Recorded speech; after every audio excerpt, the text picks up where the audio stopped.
একদিন এক জোকারকে জিজ্ঞাসা করলাম যে স্যার, আপনি মুখোশ কেন পরেন? তিনি একটা খুব সুন্দর উত্তর দিলেন। বললেন যে মুখোশ প্রত্যেকটা মানুষ পরে আছে, শুধু আমারটাই দেখা যাচ্ছে। একটি সুখ মানুষকে বারবার হাসাতে পারে না বা সারা জীবন হাসাতে পারে না, কিন্তু একটি দুঃখ একটি মানুষকে আজীবন কাল কাঁদাতে পারে। লোভ হলো এমন একটি জিনিস যা মানুষের জ্ঞান, সততা, বুদ্ধি, মনুষ্যত্ব সমস্ত কিছুকে একেবারে নষ্ট করে দেয়। যেই স্ত্রী বিয়ের পরেও স্বামীর বাপের বাড়ির থেকে নিজের বাপের বাড়িকে প্রাধান্য বেশি দেয়, সেই স্ত্রী জীবনে কখনোই সংসার করতে পারবে না। কি অদ্ভুত জীবন না! মরে গেলে সবাই কাঁদে, কিন্তু বেঁচে থাকতে তাদের মধ্যে থেকে অনেক মানুষ আমাদের কাঁদায়। ভালো থাকার অভিনয়ে যদি আপনি পাকা না হতে পারেন, তাহলে জেনে রাখুন জীবনের রাস্তাটা আপনার পক্ষে বড়ই কঠিন। মানুষের একটি বড় ভুল কি জানেন তো? দুদিনের পরিচিত মানুষগুলোকে বড্ড বেশি আপন ভেবে ফেলে। এটা কখনোই ঠিক না। বুকের ভেতরটা সবার জন্য ব্যথা করে না, আর আশ্চর্য হলো যার জন্য ব্যথাটা করে সেই ব্যথার মর্ম বুঝতে পারে না। প্রেম হলো বাসে চড়ার মতো, আর বিবাহ হলো প্লেনে চড়ার মতো। বাস থেকে ঝপ করে ঝাঁপ দিয়ে নেমে পড়া গেলেও বিমান থেকে সহজে ঝাঁপ দিয়ে নেমে পড়া যায় না। নিজের ক্ষতি করে পরের উপকার কখনোই করা যায় না, তাহলে নিজেকে শেষ হয়ে যেতে হয়। এর সব থেকে বড় উদাহরণ হলো রুল পেন্সিলের দাগ। রাবার সেটা মুছতে মুছতে সে নিজেই শেষ হয়ে যায়। একটি মানুষের সঙ্গে আরেকটি মানুষের বিচ্ছেদ একদিনে কখনোই হয় না। যে কোনো একটি মানুষ অনেক আগে থেকেই সেই সিদ্ধান্তটা নিয়ে রাখে, শুধু সে একটা ছুঁত খুঁজতে থাকে।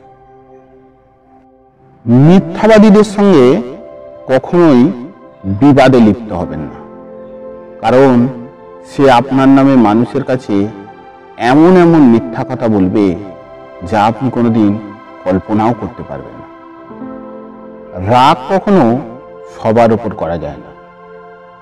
যে নিজের, যাকে নিজের বলে ভাবা হয়, যে একান্তই আপন, শুধুমাত্র তার কাছেই রাগটা করা চলে, না হলে রাগ করাটা একেবারেই অনর্থ। বিয়ের 6 মাস না কাটতে কাটতেই আমার বউ আমার পরিবারের প্রায় সকলের সঙ্গেই ঝগড়া অশান্তি করতে শুরু করলো। কিন্তু সে দিনে কয়েকবার তার মায়ের সঙ্গে ফোনে কথা বলতো, তাও আবার হেসে হেসে। কৌতূহলবশত আমি বউয়ের ফোনের অটো কল রেকর্ডিংটা চালু করে দিলাম, আর একদিন সুযোগ বুঝে সেই কল রেকর্ডিংটা শুনে আমি তো হতভম্ব হয়ে গেলাম। আমার শাশুড়ি আমার বউকে বলছে, শোন মা, তুই ওই বাড়িতে বউ হয়ে গেছিস, কাজের মেয়ে হয়ে নয়। তুই শুধু তোর বরকে, মামাদের জামাইকেই খাতির যত্ন করবি, তার সমস্ত কথা শুনবি, আর বাকি সমস্ত কাজ তুই তোর শাশুড়ি ও ননদকে নিয়ে করবি। একা কোনো কাজ করতে যাবি না। আর যদি দেখিস যে কাজ খুব ভারী, তখন তুই অসুস্থতার ভান করবি। এইভাবে কিছুদিন চলতে থাক, দেখবি ওরা নিজে থেকেই তোকে আলাদা করে দেবে, আর তখন তুই তোর স্বামীকে নিয়ে সুখে স্বচ্ছন্দে সংসার করবি। এই কথাটি আমার বউকে আমি বলেছিলাম, তাকে বুঝিয়েছিলাম অনেক চেষ্টা করেছিলাম তাকে বোঝাতে, কিন্তু সে আমার কথা শোনেনি, আমার কথা বোঝেনি। তাই বাধ্য হয়ে একদিন আমি তাকে ডিভোর্স দিয়ে দিলাম। অপেক্ষা যারা করে তারা বোকা নয়, তারা বিশ্বাসী। নিজের স্ত্রীকে আপনি এতটাই ভালোবাসুন বন্ধু, যাতে স্ত্রীর বন্ধুরাও আপনাকে দেখে আফসোস করে। জীবনের অভিজ্ঞতা থেকে একটা জিনিস শিখেছি বন্ধু, যে চাইলেই সবার আপন হওয়া যায় না। রবীন্দ্রনাথ ঠাকুর বলে গেছেন, ক্ষমাই যদি করতে না পারো তাহলে ভালোবাসো কেন? মানুষ সেই লড়াইয়ে কখনোই জিততে পারে না যেই লড়াইয়ে শত্রুপক্ষ তার আপনজনেরাই হয়। একটা জিনিস খেয়াল করে দেখবেন, যে খুব বেশি কাছের মানুষের সঙ্গে আমাদের ছবি খুব কমই থাকে। সম্পর্ক জিনিসটা বড়ই অদ্ভুত। বিনা বিশ্বাসে সেটা শুরু হয় না, আর বিনা ধোঁকায় সেটা শেষও হয় না। ঈশ্বর বলে, তুমি ভাবো, কিন্তু যেগুলো পাওনি সেগুলো নিয়ে নয়, যেগুলো তুমি পেয়েছো সেইগুলো নিয়ে। একটি মানুষ যখন জীবনে খুব একা হয়ে যায়, তখন তার থেকে সুখ, আনন্দ, খুশি সমস্ত কিছু দূরে সরে যায়, তার জীবনে সমস্ত কিছু মরে যায়। এই পৃথিবীর অধিকাংশ মানুষই সৌন্দর্যের পাগল, অথচ কি আশ্চর্য দেখুন, কেউ খেয়ালই করে না নিজের ছায়াটাই কালো। আমাদের চেনা জানা পরিচিতর মধ্যে কিছু মানুষের কথার ধরন এত বাজে হয় যে না চাইলেও আমাদের চোখে জল এসে যায়। এই পৃথিবীতে সব থেকে বেশি অসহায় কে জানেন? অসহায় হলো সেই ব্যক্তি যাকে বোঝার মতো মানুষ এই পৃথিবীতে কেউ নেই। একটি কথা মনে রাখুন বন্ধুরা, সব জিনিস কখনোই কেঁদে পাওয়া যায় না। কিছু কিছু জিনিস হাসি মুখে ছেড়েও দিতে হয়। কোনো সম্পর্ক ভেঙে যাওয়ার জন্য দূরত্বটা কোনো বিষয় না, যদি তাদের সম্পর্কের গভীরতাটা অনেক বেশি হয়, যদি তাদের একে অপরের প্রতি বিশ্বাসটা অটুট হয়। যে মানুষটা হাজার ব্যস্ততার মাঝেও প্রতিনিয়ত আপনার খোঁজ নেয়, সেই হলো আপনার জীবনের প্রকৃত আপন মানুষ। বারবার ঝগড়া হওয়ার পর একটি কথা ভাবি, এই শেষবার, আর তার সঙ্গে কোনোদিন কথা বলবো না।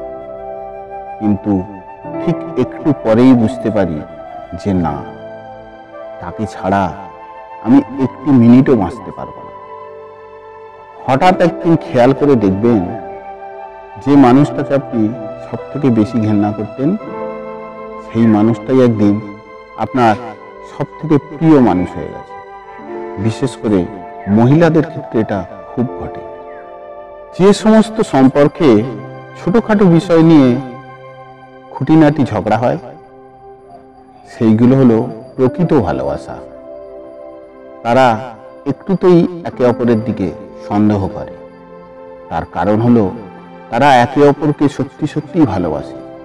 কেউ কাউকে কোনোদিন হারাতে চায় না। ব্রেকআপের পরেও সে আমার সঙ্গে বন্ধুত্ব রাখার চেষ্টা করেছিল, আমাকে বলেছিল, কিন্তু সে এটা জানে না যে প্যারাসিটামল দিয়ে কখনোই ক্যান্সারের মতো রোগ সারে না। হাতে হাত রাখাটা সহজ, কিন্তু সেই হাতটা সারা জীবন বয়ে নিয়ে যেতে পারাটা বড়ই কঠিন। মানুষ তখনই তোমার অতীতকে টেনে আনে যখন সে তোমার বর্তমানকে সহ্য করতে পারে না। একটা জিনিস মনে রাখবে বন্ধু, মেয়ে হোক বা ছেলে, অতিরিক্ত ভালোবাসা কেউ সহ্য করতে পারে না। কিছু কিছু কথা দেখবেন কিছু কিছু মানুষের খুব গায়ে লাগে। তার কারণ হলো সেই কথাটির সঙ্গে সেই মানুষটির চরিত্রের অনেক মিল হয়ে যায়। জীবনে এমন কিছু কিছু মুহূর্ত আসে যেগুলো মেনে নেওয়া ছাড়া আমাদের আর কিছুই করার থাকে না। হৃদয় সব মানুষেরই পড়ে, অনুভূতি কখনো পড়ে না। তাই তো কেউ ছেড়ে চলে গেলেও স্মৃতি কখনোই পিছু ছাড়ে না। কেউ কাছে থাকলে আমরা তার দিই না যোগ্য দাম, আর সে হারিয়ে গেলে আমরা ভাবি যে হায় আমি কি হারালাম। যদি তুমি কারোর বিশ্বাস অর্জন করতে চাও তাহলে স্পষ্টভাবে কথা বলো, এমন ভাবে বলো যাতে তোমার উল্টো দিকের ব্যক্তিটা সহজেই তোমার কথা বুঝতে পারে। মানুষের বিশ্বাস ভাঙতে কোনো অস্ত্রের প্রয়োজন হয় না। সামান্য একটু আঘাত, সামান্য একটু অভিনয় ও কয়েকটি কথাই যথেষ্ট। যতদিন একটি মানুষ অসৎ থাকে ততদিন তার কোনো শত্রু থাকে না, আর যেই সেই মানুষটি সৎ হয়ে যায় তখন তার শত্রুর অভাব হয়। এই পৃথিবীতে এমন কোনো মানুষ নেই যার বুকে কষ্ট নেই। কেউ সেটা প্রকাশ করে চোখের জলে, আর কেউ সেটা বয়ে বেড়ায় হাসির ছলে। যাকে আপনি ভালোবাসেন সে যদি আপনাকে ছেড়ে চলে যায় তাহলে তাকে ধন্যবাদ দিন, কারণ সেই আপনাকে শিখিয়ে গেল যে পৃথিবীতে কোনো কিছুই চিরস্থায়ী নয়, কোনো কিছু থেমে থাকে না। জীবনে সহজ হও, কিন্তু সহজলভ্য নয়। জীবনে সাবধানী হও, কিন্তু ভীতু নয়। জীবনে বিশৃঙ্খল হও, কিন্তু লক্ষ্যহীন নয়। ভালো আছো, এই কথাটা শুনলেই আমরা একটু থমকে যাই। আসলে আমরা সবাই ভালো থাকার মতোই ভালো আছি। আমরা চাওয়ার পাওয়ার মাঝে সেতু গড়তেই আমাদের জীবনটা শেষ করে দিলাম। ধৈর্য ধরো, অপেক্ষা করো। কখনো কখনো ভালো জায়গায় পৌঁছতে গেলে অনেক সময় খারাপ রাস্তা দিয়েও হেঁটে যেতে হয়। সময়ের অপেক্ষা করো, নিজের কর্ম করে যাও। দেখবে ঈশ্বর একদিন না একদিন তোমার চাওয়া পাওয়া ঠিক পূরণ করে দেবে। লোকে যদি তোমায় নিয়ে বেশি ভাবতে দাও।